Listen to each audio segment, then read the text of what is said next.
नमस्कार अनि हार्दिक स्वागत छ यहाँहरू सबैजनालाई प्रेम एसपी युट्युब च्यानलमा। पक्कै पनि तपाईँहरू सबैजनाले यो थम्बनेल हेरेर थाहा पाइसक्नु भएको होला। हामीले चाहिँ i7 4 जेनेरेसनको प्रोसेसरलाई प्रयोग गरेर चाहिँ एउटा गेमिङ पिसी बनाउन गइरहेका छौँ, त्यो पनि 20,000 भित्रको बजेट रेन्जमा।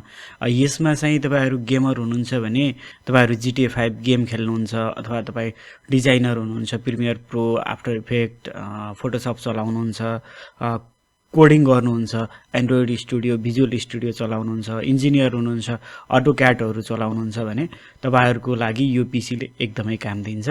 हामीले यसमा के प्रयोग गर्छौँ, कुन कुन सामानहरू छ, तपाईँहरूले घरमै बसेर आफै कसरी सेटअप गर्न सक्नुहुन्छ, यो भिडियोमा मैले तपाईँहरूलाई सम्पूर्ण जानकारी दिनेछु। भिडियोलाई अन्तिमसम्म हेरेर साथ दिनुहोला। त्योभन्दा अगाडि चाहिँ तपाईँहरू समक्ष एउटा सानो अनुरोध गर्छु, हाम्रो यो भिडियोलाई यहाँसम्म हेर्दै हुनुहुन्छ पक्कै पनि भिडियोलाई एक लाइक अवश्य गरिदिनु होला। अनि तपाईहरुले हाम्रो च्यानलमा नयाँ आउनुभएको छ र सब्स्क्राइब गर्न छुटाउनु भएको छ भने च्यानललाई एक सब्स्क्राइब पनि अवश्य गरिदिनु होला। ओके, अब चाहिँ लागौँ हामीले यो पिसी बिल्ड गर्नको लागि चाहिँ अरु के कुराहरु चाहिँ प्रयोग गरिरहेका छौं त भन्ने बारेमा। पहिला यो प्रोसेसरै भइहाल्यो, प्रोसेसरको जानकारी तपाईहरुलाई दिन्छु, त्यसपछि मदरबोर्डको अनि र्याम, यो सम्पूर्ण कुराहरु चाहिँ यहाँनेर तपाईहरुलाई मैले देखाउँदै जानेछु। यहाँनेर तपाईहरुले देख्न सक्नुहुनेछ मैले दराजबाट चाहिँ यो सामानहरु अर्डर गरेर पिसी सेट गर्न लागेको। तपाईहरुले अफलाइन मार्केटमा जानुहुन्छ भने लगभग यही रेन्जमा कुनै थोरै महँगो पनि पर्न सक्छ हैन। यहाँनेर देख्न सक्नुहुन्छ इन्टेल कोर i5 जुन चाहिँ 4770 को प्रोसेसर चाहिँ हामीले युज गर्छौं। अब यो प्रोसेसरलाई नै लगभग 12,000 छ, अनि कसरी 20,000 मा सम्भव हुन्छ त भन्ने तपाईहरुलाई लाग्न सक्छ। तर मैले यही दराजबाटै एउटा सेलरलाई चाहिँ त्यहाँ देखिरहेको छु, जुन चाहिँ हामीलाई कम्बोमै एउटा बोर्ड र यो सीपीयू नै 12,000 मा चाहिँ पाइरहेका छौं, त्यो देखाउँछु। तपाईहरुले प्रोसेसर लिँदा ध्यान दिनुपर्ने कुरा के छ भन्दाखेरि यहाँनिर तपाईहरुले देख्न सक्नुहुनेछ i7 त i7 नै भइहाल्यो, i7 4 जेनेरेसन। बट यो 4 जेनेरेसनमा पनि यो 4770 तपाईहरुले यहाँ जुन देख्नुभयो यो 47 भन्दा माथिकै 4770 भए पनि ठिकै छ। यो 4770 को स्पेसिफिकेसन भनेको यसको सानो जानकारी तपाईलाई बताउँछु। यो चाहिँ 3.1 गिगाहर्ज को प्रोसेसर भयो, अनि यसमा 4 कोर 8 थ्रेड चाहिँ हामीले पाउन सकिन्छ, जुन चाहिँ यो 47 नभएर 46 वाला हुन सक्छ। कुनैमा चाहिँ 2 कोर 4 थ्रेड्स को i7 नै 4 जेनेरेसन को आउन सक्छ। त्यस्तो अवस्थामा तपाईहरुलाई समस्या हुन सक्छ। सो तपाईहरुले प्रोसेसर किन्दाखेरि कुन प्रोसेसर पठाउनुहुन्छ भनेर सेलरसँग चाहिँ कुराकानी गर्नुपर्ने हुन्छ। प्रोसेसरको पुरै डिटेल चाहिँ तपाईले लिनु होला। i7 4 जेनेरेसन भनेर मात्र चाहिँ हुँदैन, त्यसमा कुन पठाउँछ त्यो चाहिँ सेलरलाई तपाईहरुले जानकारी लिनु, अनि त्यसको बारेमा इन्टरनेटमा सर्च पनि गर्न सक्नुहुन्छ।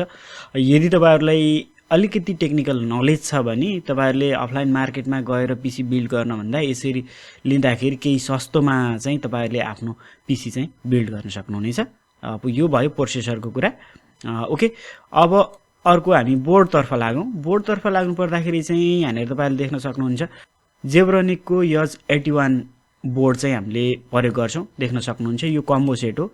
यो H81 बोर्ड र i7 को 4 जेनेरेसन प्रोसेसर, अनि यो प्रोसेसर चाहिँ 4770 चाहिँ मैले पाउँछु भनेर चाहिँ सेलरसँग कुराकानी भइसकेको छ।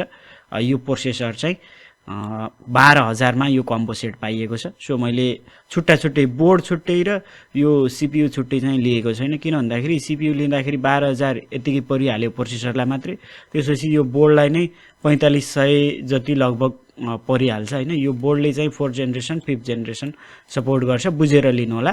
4th जेनेरेसन त गरि नै हाल्छ है।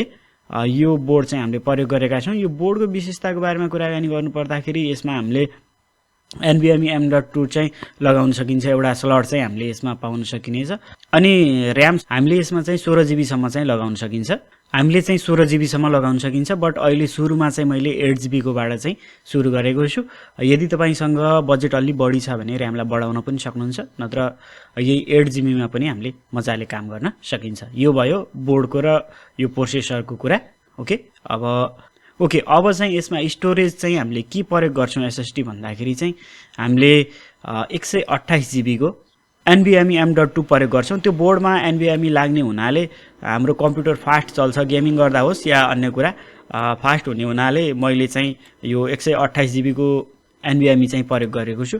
इफ तपाईसँग अलि बजेट छ भने यो जुन 2000 छ यसको ठाउँमा 35-3600 मा चाहिँ 256 को आउँछ, त्यो राख्दा हुन्छ। अरु भनेको त हामीले हार्ड ड्राइभ नै प्रयोग गर्छौं अरु सामान्य फाइलहरु स्टोर गर्नको लागि चाहिँ यो भयो। त्यसैगरी यसमा चाहिँ हामीले र्यामको कुराकानी गर्नु पर्दाखेरि DDR3 को र्याम प्रयोग गर्छौं 8GB। 8GB को दुईटा स्टिक पनि तपाईले राख्न सक्नुहुन्छ। एउटा स्टिकले चाहिँ यहाँनेर देख्न सक्नुहुन्छ 1750 रुपैयाँ चाहिँ पर्छ। अहिले क्याल्कुलेट गरेर मैले तपाईहरुलाई क्याल्कुलेटरमा पनि यो सम्पूर्ण कुराहरु चाहिँ देखाउने छु। यो भयो र्याम। हामीलाई 8GB ले नै काम चल्ने हुनाले अहिले चाहिँ मैले 8GB राखेको छु यो पीसी बिल्डिङको लागि चाहिँ।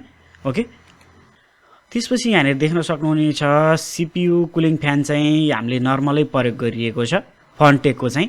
तपाईहरुसँग बजेट छ भने अरु जुन आरजीबी कलर वाला पनि आउँछ। मैले यो लिंकहरु यो सबै सामानको लिंकहरु चाहिँ भिडियोको डिस्क्रिप्सनमा राखिदिएको छु, त्यहाँनेरबाट तपाईहरुले चेक गर्दै लिँदै गर्न सक्नुहुनेछ है। यो बिल्ड गर्दाखेरि यो जे सामानहरु चाहिन्छ यो पीसी बिल्डको लागि ए टु जेड सामानहरु चाहिँ मैले लिस्टिङ गरेर राखिदिएको हुन्छु। तल लिंक छ, त्यहाँबाट तपाईहरुले हेर्न सक्नुहुनेछ। ओके, यसलाई चाहिँ 349 लेखेको छ हैन, मानौ 350 है। अब त्यो 1 रुपैयाँले के फरक पर्यो र, नर्मलै युज गरौँ। त्यस्तो महँगो पनि प्रयोग गर्नुपर्ने छैन, तर तपाईलाई आरजीबी थोरै महँगो चाहियो भने बजेट बढाउन सक्नुहुन्छ, यसले पनि काम चल्छ है। यो हामीले सीपीयू फ्यान भयो। त्यसैगरी हामीले केसिङको कुराकानी गर्नु पर्दाखेरि चाहिँ हामीले जुन पावर सप्लाई सँगै आउने जुन कम्बो केसिङ छ यसैलाई प्रयोग गर्छौं। यो सामान जसले सेल गरिरहेको छ दराजमा त्यसको सेलरसँग कुराकानी गरेर पनि तपाईहरुले कस्तो सामान आउँछ बुझ्न सक्नुहुन्छ। केही समस्या भयो भने रिटर्न पनि गर्न सकिन्छ। तपाईहरुले यो जति पनि सामानहरु छ त्यो सेलरहरुसँग केही कन्फ्युज भएको कुराहरु छ भने सेलरसँग डाइरेक्ट यहाँ तलपट्टि यो च्याट सेक्सन हुन्छ, यहाँनेरबाट च्याट गरेर उनीहरुसँग बुझेर चाहिँ लिँदाखेरि राम्रो हुन्छ। यो 2414 रुपैयाँमा चाहिँ हामीलाई यो केसिङ प्लस पावर सप्लाई आयो हैन। हामीले यो छुट्टै किन्न थाल्यो भने पावर सप्लाई मात्रै 8-900 मा पनि आउँछ हैन, अनि केसिङलाई 1500-1700। अब त्यसरी पनि अलि झन्झट गर्नुभन्दा यो नै थोरै 150 रुपैयाँ भयो नि यो सस्तो लाग्यो मलाई र तपाईहरुलाई यो रिकमेन्ड गरेको। यो भयो हाम्रो केसिङ र पावर सप्लाई। ओके, त्यसपछि चाहिँ हामीलाई एउटा किबोर्ड र माउसहरु त चाहिहाल्यो, कम्पोसेटै प्रयोग गरौँ। जुन चाहिँ आरजीबी किबोर्ड माउस छ यहाँनेर देख्न सक्नुहुन्छ, यस्तै खालको किबोर्ड आउँछ जुन चाहिँ 800 रुपैयाँमा हामीले पाउन सकिनेछ। 779 लेखेको छ। यो माउस किबोर्डलाई चाहिँ हामीले प्रयोग गर्छौं। अब यसमा यति भइसकेपछि चाहिँ तपाईको पीसी बिल्ड चाहिँ फुल्ली सेटअप भइहाल्यो है। मैले यहाँनेर तपाईहरुलाई बताइसकेको छु। मैले तपाईहरुलाई लिस्ट पनि यहाँनेर देखाउँछु के भने तपाईहरुलाई भनेर। मैले हाम्रो पीसी बिल्डमा के प्रयोग भयो भन्दाखेरि चाहिँ मदरबोर्डमा जेब्रोनिकको H81 बोर्ड जुन चाहिँ कम्बो प्रोसेसर सहित i7 4 जेनेरेसनको प्रोसेसर सहित 12000 मा भयो। तपाईहरुले आफै पनि क्याल्कुलेट गर्न सक्नुहुनेछ। ओके, यो प्रोसेसरको डिटेल पनि मैले यहाँ नेर राखेको छु, हेर्न सक्नुहुनेछ। 4 कोर 8 थ्रेड्स चाहिँ छ अनि 3.40 गिगाहर्ट्ज चाहिँ यसको बेस फ्रिक्वेन्सी छ हैन। यो जुन प्रोसेसर छ यसमा हामीले ग्राफिक पनि पाउन सकिनेछ। 2GB को इन्टिग्रेटेड ग्राफिक चाहिँ यो प्रोसेसरमा हुन्छ। यो कम्बो सेट लिँदाखेरि मैले फेरि पनि भन्न चाहे यो कुराहरु लिँदाखेरि मेन भनेको प्रोसेसर लिँदाखेरि सेलरसँग यो प्रोसेसरको डिटेल सम्पूर्ण लिएर चाहिँ तपाईहरुले अर्डर गर्नु होला। त्यसैगरी एसएसडी चाहिँ हामीले हाइटेकको एसएसडी चाहिँ प्रयोग गरेका छौं, एनबिएमई 128GB को, जुन चाहिँ 2078 रुपैयाँ चाहिँ हामीलाई पर्न गएको छ। त्यसैगरी र्यामको कुराकानी गर्नु पर्दाखेरि DDR3 र्याम जसलाई चाहिँ 1750 रुपैयाँ अनि सीपीयू फ्यान चाहिँ 350 रुपैयाँ। त्यसैगरी केसिङ र पावर सप्लाई चाहिँ 2414 रुपैयाँ र आरजीबी जुन किबोर्ड माउस छ त्यो 800 रुपैयाँ। यो टोटल गर्दाखेरि चाहिँ मैले यहाँ नेर तपाईहरुलाई फेरि टोटल गरेर पनि देखाउन चाहे। 12000 plus 2078 plus 1750 plus 350 plus 2414 plus 800, यो सबै गर्दाखेरि 19392 हुँदो रहेछ। यसमा यो सामानहरुको डेलिभरी फी पनि कुनैमा काट्छ होला, सबै फ्री चाहिँ हुँदैन।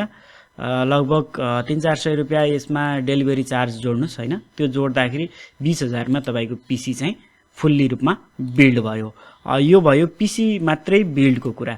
अब तपाईहरुलाई यसमा अब मोनिटर चाहिन्छ, तपाईहरुसँग छैन, एक्स्ट्रा चाहियो भने चाहिँ तपाईले मोनिटर एड गर्न सक्नुहुनेछ। यहाँ नेर मैले तपाईलाई देखाउन चाहे 19 इन्चको 1 इयर वारेन्टी सहितको यो मोनिटर आउँदो रहेछ है, देख्न सक्नुहुनेछ। 5000 1900 मा भनेको 5151 मा चाहिँ यो मोनिटर 19 इन्चको यो पनि मलाई राम्रो लाग्यो यो डिल चाहिँ 19 इन्चको मोनिटर भए नर्मल्ली तपाईहरु GTA 5 गेमहरु खेल्नुहुन्छ र बजेट फ्रेन्डली यो मोनिटर चाहिएको छ सेटअप चाहिएको छ सबै भने चाहिँ यो लिन सक्नुहुन्छ नत्र महँगो महँगो त आइ नै हाल्छ केही छैन तपाईहरुले दराजमा हेरेर चुज गरेर लिन सक्नुहुन्छ जसलाई चाहिँ बजेट फ्रेन्डली सामानहरु चाहिएको छ सबै सस्तो राम्रो उहाँहरुको लागि चाहिँ यो रिकमेन्ड गरेको छु जुन 20000 मा तपाईले 5000 थप्नुभयो 25000 भने तपाईको मोनिटर सहितको फुल सेटअपको पीसी चाहिँ तपाईहरुको बन्छ त्यसैगरी तपाईहरुलाई अब यो गेमिङ पीसी त भइहाल्यो यसमा फ्यान एड गर्छु अलि कलरफुल खालको रंगीचंगी भन्नुहुन्छ भने यो सीपीयू फ्यान चाहिँ हाल्न सक्नुहुन्छ 1500 रुपैयाँ चाहिँ यसको पर्छ है देख्न सक्नुहुन्छ राम्रो छ र आरजीबी कलर चाहिँ छ यो सेलर चाहिँ ग्याजेट 8 भन्ने रहेछ हैन मैले सबै हेर्दाखेरि चाहिँ यो